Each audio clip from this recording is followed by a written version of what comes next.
wonderful to be here with you today, Alison. I've long admired your work, your voice on all things business and better business. Indeed, congratulations for your book, Higher Ground, How Business Can Do the Right Thing in a Turbulent World. Could there be a book that's more relevant at the moment, especially given some of the challenges we're seeing from some CEOs and some organizations? It's substantive, it's well-researched, it's beautifully written, and it really is very personal. It's clearly a topic that you care deeply about. That comes through. So congratulations for your work and your book, and welcome to the show. Thank you so much for having me, David. It's a pleasure to be here. Fantastic. So let's just help the audience a little bit by framing it. Let's talk about what, in a nutshell, what you think about and what you feel when you hear the words ethics and integrity, two words that are used all over the place at the moment in business. Yes, they are used all over the place. But one thing that's quite interesting is I think that we tend to react quite badly to them. I interviewed 200 people while researching my book, including a lot of people that are known as ethics experts. And I was quite fascinated by how many of them came on the line and said, I try at all costs to avoid using that word. People expect you to start singing hymns and that kind of thing. So I think ethics has this punitive aspect. Integrity isn't necessarily that much better. I think it's become a very sort of bland and meaningless word. A lot of corporate value statements commit to integrity, and I don't think any of us is quite sure what this means. So the premise of my book really is that we've lost sight of what it means to be a good business in the 2020s. It used to be back in the 20th century, it was about maximizing shareholder value and not breaking the law, in line with Milton Friedman's vision. I think we can all agree that a CEO who said the only thing I care about is shareholder value wouldn't last very long today. But the question is, what do we do instead? Where do we anchor these questions? Where do we anchor our notions of what it means to be a good business in an era of climate crisis, in an era of pressure on human rights, inequality, polarization, et cetera, et cetera? Wow, big topics, big things. Where do we go? If you were speaking with a CEO who was new in role and she said, or he said to you, I get all those systemic challenges, I care deeply about it, but I have some real short-term pressures. I've got investors on my back. I've got employees to maintain and serve. How do I blend the two? I'm really struggling, Alison. What would you say to them? So, I mean, as is implied in your question, right, it would be one thing if we had moved from the Milton Friedman era to a stakeholder capitalism era when we were running business according to different principles. Yeah. The problem is really that today is what I call the everything everywhere all at once problem. Those short-term shareholder value pressures haven't gone away. And what we've done is added a lot of new pressures to also think more long-term and to think about a very broad range of stakeholders. Business leaders have responded by saying, we'll just balance these interests. But of course, that's easier said than done. The question is the trade-offs and the tensions and what you do about them. I think as well, CEOs are really finding themselves in trouble because there's this very, very polarized debate. So on the one hand, and this is particularly the case in the US, there are a bunch of people saying this is all woke nonsense and we just need to go back to focusing on making a profit. But on the other side, in the sustainability community, among progressives, among a lot of young employees, there's a sense that nothing you can do will ever be good enough. Yeah, my book opens by talking about Starbucks, which is facing a lot of pressure at the moment over unionization and a lot of reputational risk, and points out that by most measures, Starbucks is a leader on sustainability and human rights, and a leader on inclusion, and a leader on treating its employees well. So I think the other thing is that we've had somewhat of a myth that we tell CEOs that if you just have a sustainability program and you do the right thing, you'll have a good reputation. This is unfortunately not true. In some ways, the harder you try, the more pressure you get. So I try to bust some of these myths and I try to lay out a path that I think is more restrained and more realistic, because I think we've got into a situation where corporations, among other things, are over-promising on things that they can't possibly deliver on. Yeah. On that over-promising point, where are business leaders talking too much, saying too much? Because there are some of them who seem to just delve into every issue around, and it makes you wonder, do you really have a locus of responsibility or a need to step into it? What would be the topics that most grate you, if you like? Well, yeah, I mean, I think, again, particularly in the US, and this is this started during the Trump administration for fairly obvious reasons. There was a lot of rhetoric in around kind of 2018 and 2019, sort of saying CEOs are the new politicians. We need CEOs to step up and solve societal problems because no one else is going to solve them. And the public wants CEOs to take positions on controversial social and political issues. So there was all this messaging telling CEOs that what you had to do was stand up on a load of these popular causes, and that would be good for stakeholders and good for shareholder value and good for your bottom line. I mean, apart from anything else, Larry Fink was aggressively pushing this message. Yes. So I don't think it's any surprise that CEOs got drawn into taking stands on a broad range of issues, some of which arguably have nothing to do with business. And I don't think it's a coincidence that we got into this sort of era of over-promising, unrealistic climate commitments, unrealistic commitments about what we can do about systemic social challenges like equity and inclusion, like racism. So now I think we're seeing somewhat of an inevitable backlash against this over-promising. And I think one thing CEOs can do is to start off by thinking about, how can I, as a business, deal with the issues that are directly relevant to my business? Yes. How can I focus on doing no harm, cleaning up my own mess, treating people with dignity and respect, getting my ducks in a row, making sure my messaging is congruent with my political spending, congruent with my values, congruent to my commitments to people? Once you've done that, then maybe you can reach out there and start to take more aggressive positions. But I think you and I both know that the list of companies that have got all those basics right is extremely short. So yes. I think also a thing that's happening is we've drawn leaders into grandstanding on issues they can't do anything about at the expense of more basic fundamental commitments that society would like business to make. That's such a great point. And candidly, I'd go even further and say some of the leaders making those statements and making those promises are not exactly angels or great people themselves. And most recently, we've had men, and it typically is men because there are more male CEOs than female, who've either not disclosed relationships. We a couple of those recently, but in some ways it gets personal.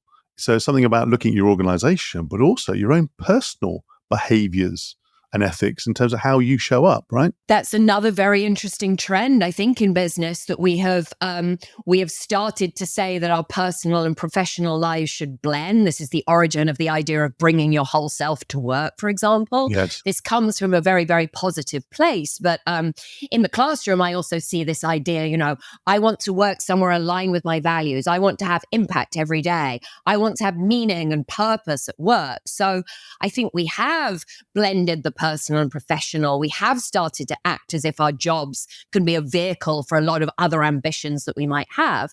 And I think that causes a ton of complications, not least if you start to say you should be able to bring your whole self to work, it's only a matter of time before HR is in your home. Yes. What a thought. What a thought.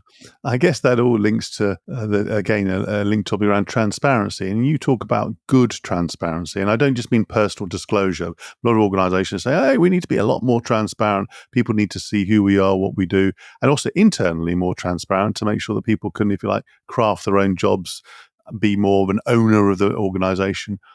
But they either go too far, or there are still some Luddites that actually keep it really tight to the top few, the elite at the top. What does good transparency practically actually mean in an organization? Well, my chapter on transparency was one of the more kind of difficult to write, but I think it's a really under-discussed topic. Transparency has also almost become like a religion in that it's impossible to say you're against transparency. That sounds shady, corrupt, and dirty. Yeah.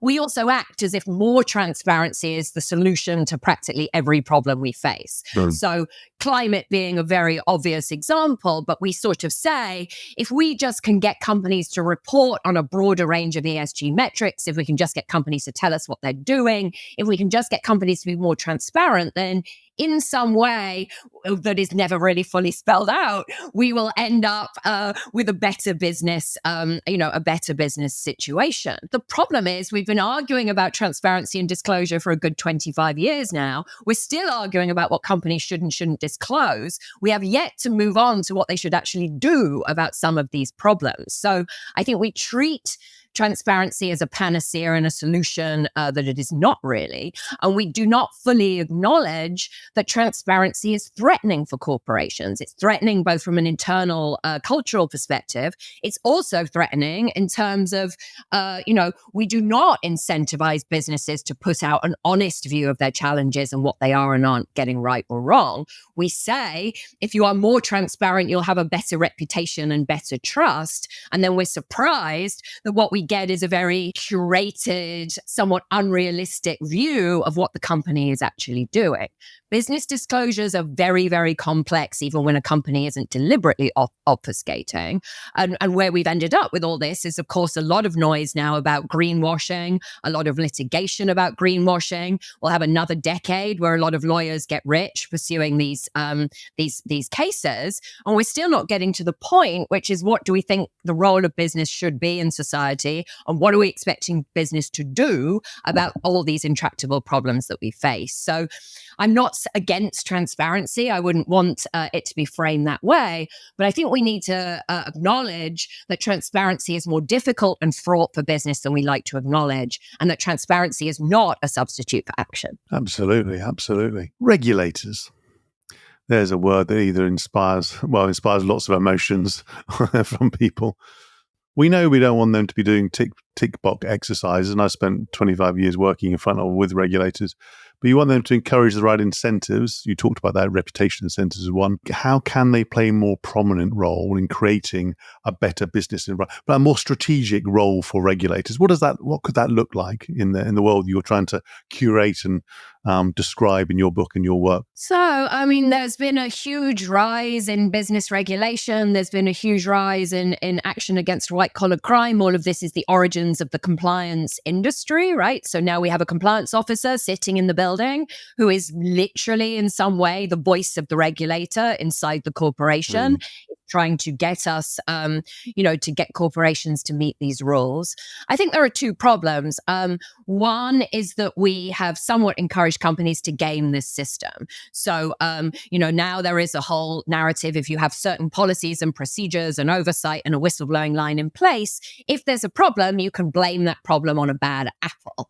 And so we have this sort of repeated situation where companies with very good-looking compliance programs still keep getting into trouble. So we can see that compliance is necessary but not sufficient.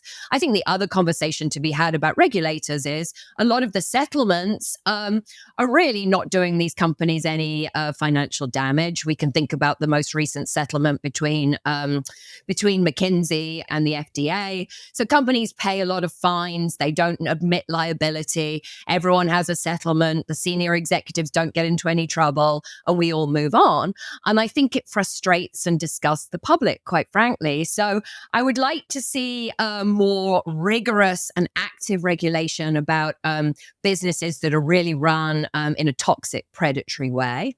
And I would like to see even more focus. I think many regulatory agencies are very focused on corporate culture, incentives, and leadership. But I think we need even more focus there, and maybe less of a focus on the more procedural aspects of compliance, which are turning into somewhat of a performance. Yes, absolutely. Let's come back to the organizations and think about boards and the chairs of a board. And if I know you have lots of different hats and roles. I'm probably forgetting some, but you have lots and lots. If you were a chair of an organization and you're looking to appoint a CEO and you wanted them to practice what you believe in, what would you most be looking for in that interview? There's interesting research actually showing that C-suite job descriptions have changed really dramatically over the last 15 years. We used to look for financial, technical skills, other former CEOs, CFOs, that kind of thing. And now job descriptions show we're looking a lot more for knowledge of sustainability, social skills, the ability to leverage networks, the ability to influence and persuade, the ability to listen, a little bit of humility. So I suppose I would answer this question by saying we are moving on from an era of thinking about leadership as designing strategy, incentivizing employees to perform, and barking orders from the top. And now CEOs and senior leaders in general need to think much more about influencing networks and influencing systems, and understanding that this command and control approach is not working anymore. So I'd be looking for a set of those skills. I'd be looking for the ability to speak to stakeholders. I'd be looking for empathy. I'd be looking for social skills. I would be looking for knowledge of social and political issues.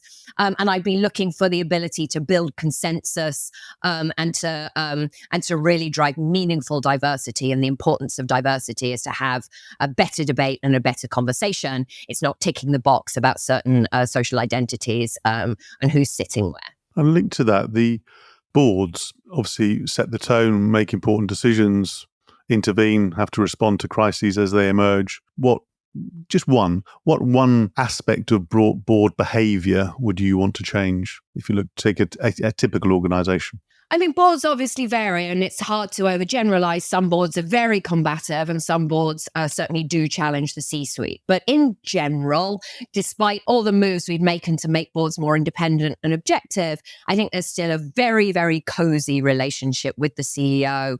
These people are often the CEO's friends. There's still a lot of bonding on the golf course. There's still a lot of, I think, resistance to proper challenge and debate in the C-suite. So there's a tendency to select people that are going to go along with what the CEO says. There's a tendency to select people that are going to agree with each other. And then a lack of consensus is uncomfortable. So I think there's also all this kind of social pressure to toe the line, and now increasing external pressure, driving people to be even more defensive and even more resistant to taking risks. So I think we've ended up in a situation where the body that we are expecting to provide oversight is stymied from providing that oversight in a very, very meaningful way. So we need to recast and reframe boards as thinking as having more of a long-term stewardship role. But I think we also need to empower boards to be able to debate with each other and to be able to challenge what is going on in the C-suite in a more meaningful and real-time way. You mentioned that we talked about systemic issues, and obviously many organizations are more open, more interdependent, working in whether partnerships or all the way to ecosystems. And so in some ways, it's not a vertical line from the top to the bottom of the organization. They're more that interdependence. How does that impact and influence the way that business should be done? Because in some ways, you talk about boards and CEOs, they have to interact with other boards and CEOs, not just in terms of general discussions, but actually in driving value. How does that change the picture? Because that's a relatively new development. Yeah, so I think, thinking systemically has a lot of implications. Going back to our vision, our historic 20th century vision of a corporation, it's a sort of profit maximizing black box. People often, joke that if a corporation was a person, that corporation would be a psychopath. And so we have this idea that a corporation acts as a self-interested black box. It's profit maximizing. It has no ethics and no values. And then also by implication, treats other stakeholder groups as a cost or a threat. So the idea is we treat employees as a cost. They are human capital. They are human resources. We don't treat training, for example, as an investment. We treat it as a cost. And so that implies, we should pay employees as little as possible, and we should get them to work as hard as possible for as little money as possible. Equally, we have the same attitude to our suppliers. We should pay our suppliers as little as possible. We should make sure they have really, really tight deadlines. We should maximize our value by screwing our suppliers. So if we take both of those examples, we can see that this is no longer a practical or realistic way to proceed. If you do not have employees who are supportive and believe in what you're doing, they are very likely to be leaking damaging confidential information about you onto social media. They are likely to be organizing. They are likely to be challenging you, or best case, they're likely to be checking out and not doing their jobs properly.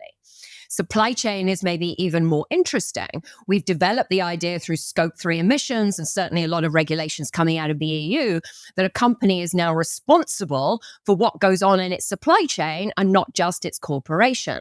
So I think there again, we need to move from this very sort of hostile attitude that what we need to do is to kind of drive our suppliers' pricing down and make life as difficult for them as possible, and start to work to build resilience so that we can keep suppliers in business. All of this came to the fore during COVID, of course, because, if companies just let their suppliers go out of business, when we emerge from COVID, we won't have a supply chain left. So again, needing to think in that more kind of collaborative way across an ecosystem is, I think, a real imperative here. And this implies just having a very different vision for what a business is. So we can't see it anymore, I argue, as a sort of self-interested, opaque black box. We have to reimagine corporations as open systems that sit in other social, economic, environmental, political systems. And we need to think about those interactions in a more strategic and considered way. That's such a great way. That's such a great way to put it. If you're in an organization where you as the CEO, you get it, or you think, at least you think you get it, and you do it, and you have a supportive board, and you have newer people to the organization, not necessarily younger, but newer people who have the passion, the drive, the commitment, and knowledge and skills. But you have an inertia in the organization, a group of people who've grown up with perhaps that more shareholder view, or don't get it, don't like it, and are resistant. And that's quite common for many organizations. If you're the CEO, what do you do about it? Where do you start? Yeah, so I think in many organizations, there's a level of, it's often called permafrost, right? A sort of a set of middle managers, maybe senior managers. They've been there forever. They were promoted according to certain visions and ideas of success. And they are increasingly coming into tension with younger and more junior employees. I think as a senior leader, you need to think about organizational design. You need to, in particular, think about incentives and structures that will try to address some of these issues. You need to be prepared to remove people. You need to be prepared to promote along different criteria. You need to be, I think, very, very decisive about what behavior you are seeking to drive. Right. But these things are not easy, and they're going to take time to resolve. And maybe the description of the situation that you just made is one of the reasons I think that running a business is incredibly difficult today. And the other thing I would say in defense of middle management, in defense of the people in these roles, I think very often they are at the hammer point of many of these tensions that we've been talking about. Yes, so yes. I hear from middle managers in the classroom, in my MBA classroom every day, who are now being told simultaneously, drive performance. We still need results. We still need your team to deliver. We still need your team to be sitting there. We're under financial pressure. There are investors after us. At the same time, prioritize mental health, allow flexibility, allow well-being, allow diversity and inclusion, build psychological safety. There was even an article in Harvard Business Review recently saying that managers should learn cognitive behavioral therapy to intervene if their teams are in distress. So I think also, with the best will in the world, the expectations that we have today of middle managers are somewhat contradictory and somewhat difficult for everybody to get right. So again, a plea for more realistic views of what managers are really going to be able to accomplish, a plea for a bit more restraint in terms of how much responsibility we're expecting managers to take for the emotional and psychological well-being on their teams. Not to say there isn't a lot of bad toxic management still out there, but, we are asking managers to do things they present a lot of role conflict, and they present a lot of tension and mixed messages. I don't think we're doing junior employees any favors by putting forth this idea that your psychological safety is paramount and we don't need to bother with results anymore. That is clearly not true. Absolutely. In a nutshell, what are the biggest myths that really irritate you? And I know, and on social media, you're brilliant to follow and engage with, because not only you have great insights, but you call out a lot of things as you have in this conversation. No, that's just not right. But what are the myths where you go, come on, that's just wrong? What would be top of the list? I mean, I suppose I would say it's back to this very kind of binary, polarized conversation that we're having. So I kind of get irritated by voices on both sides. I get a lot of pressure from people saying, this is all woke nonsense and you're really progressive and blah, blah, blah. But I get very irritated by the sustainability community by being so puritanical and having such a gotcha mindset, and nothing is good enough. We criticize the best performers. We have unrealistic expectations about how business are going to really behave. And I think the result is that business feels trapped between Scylla and Charybdis. So it's hard for anybody to put forth a more kind of restrained and realistic view. It's hard for anybody to say it's okay for a business not to be, doing something about 40 or 50 issues that stakeholders might care about. It's okay for a business to be restrained and say, I'm going to work on these 2 topics that I can influence, and everything else, not my circus, not my monkeys. It is almost impossible to say that publicly today. I talk to people and I say we really need companies to stop over-promising and stop saying that they can keep all stakeholders happy. Yes. And I often get the response of, but there are all these pressures, and what about the activists, and what about the employees, and what about this, and what about animal rights, what about immigration, what about climate change, what about abortion, what about gun control? And so there is a chorus of voices yelling at business. There's a chorus of voices, on the topic of the day. And I think, to a very great extent, we've ended up with this sort of governance by Twitter situation, yes, where CEOs and companies are shifting in the breeze based on whoever's yelling at them the loudest that week. It's unsustainable. It's not anchored anywhere. The public isn't convinced by it. And it's just making everything worse. Here. As we draw to a close, I always ask guests a couple of questions about themselves. One philosophical, one practical. The more philosophical one would be, as you look back in a few years' time, you look back at your work and your mission and what you've been doing, what impact would you like to have on the world around you? Oh, that's such a good question. I think in my dream, my book will be a book that almost everybody disagrees with, but starts a better and more realistic conversation. I've tried to be provocative. I've tried to put forward views that people will argue with. I would just like us to get to the point. I would just like us to explore this conversation, explore these questions, to really try and answer the question of what it means to be a good business in the 2020s and what good might look like in a realistic way that is not about false expectations, that is not about, partisan views, that just acknowledges that we need these profit-making entities in our society, and we also ought to expect them to behave better. So in my dream, the impact that I have is to start a different sort of conversation and a different sort of debate. That's brilliant. You're, in a way, a convener and a catalyst. Convener of people and debates and a catalyst.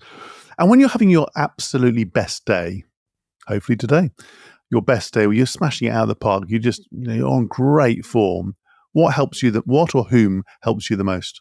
I mean, there's a lot of ways to answer that, but the way I want to answer this is I go in the woods, I go in the mountains. I have a house in Woodstock, New York, in upstate New York. I spend a lot of time hiking in the forest, no mobile phone reception, just listening to the birds, watching the bears, the coyotes, the big hawks, the deer. So the thing that makes me perform best is being offline in the woods, among the trees, with a chance to think and process and digest. If I can have an hour or two a day doing that, then my work will be better, I will be calmer, I will be happier, and I will feel much more inspired. So I'm not getting to do that today because I'm in the city, but that is my dream day.